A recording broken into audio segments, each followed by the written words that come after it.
March 6. దుష్టులతో మన పోరాటం. దుష్ట మనుష్యులు నిన్ను నిందించినప్పుడు లేదా హింసించినప్పుడు వారి వైపు చూడక వారి వెనుక ఉన్న శక్తుల వైపు చూడు.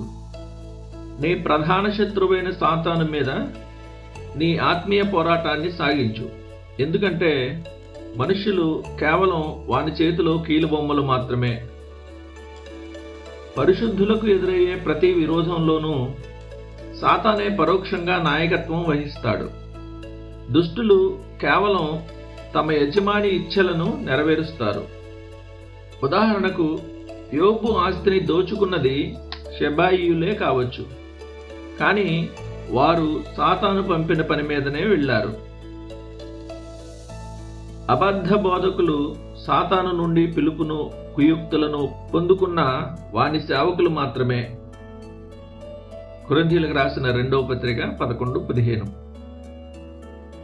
మాటలతో గాని చేతలతో గాని నిన్ను బాధించేవారు అపవాది చేతిలో కేవలం ఆయుధాలు మాత్రమే. ప్రకటన 2:9-10. క్రీస్తు సత్యాలకు విరోధంగా పోరాడే వారిని చూసినప్పుడు వారిపై కోపగించుకోకండి. బదులుగా వారిని ఈ భూమి మీద అత్యంత దౌర్భాగ్యులుగా భావించి జాలిపడండి. వారి బలాన్ని చూసి భయపడవద్దు. వారి మేధస్సును చూసి మురిసిపోవద్దు. వారు కేవలం సాతాను ప్రతినిధులు.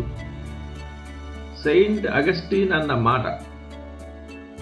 ఒకప్పుడు తన శిష్యుడైన మహా తెలివైన లూసీనియస్ దుష్టత్వంలో పడిపోయినప్పుడు అగస్టిన్ ఇలా విలపించాడు: అయ్యో, నీకున్న ఈ మెరిసే వివేకం అపవాది సేవకు ఉపయోగపడడం చూసి నేను కన్నీరు విడుస్తున్నాను.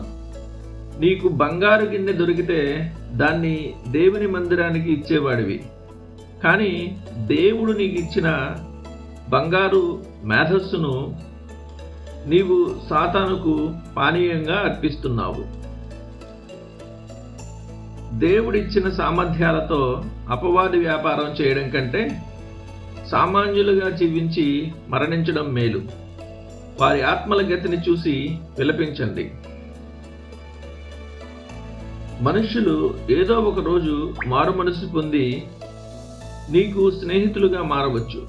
భక్తుడైన అన్సలెం దీనిని ఒక అద్భుతమైన ఉదాహరణతో వివరించాడు. యుద్ధరంగంలో శత్రువు గుర్రం మీద స్వారీ చేస్తూ వచ్చినప్పుడు వీరుడైన సైనికుడు గుర్రం మీద కోపపడడు.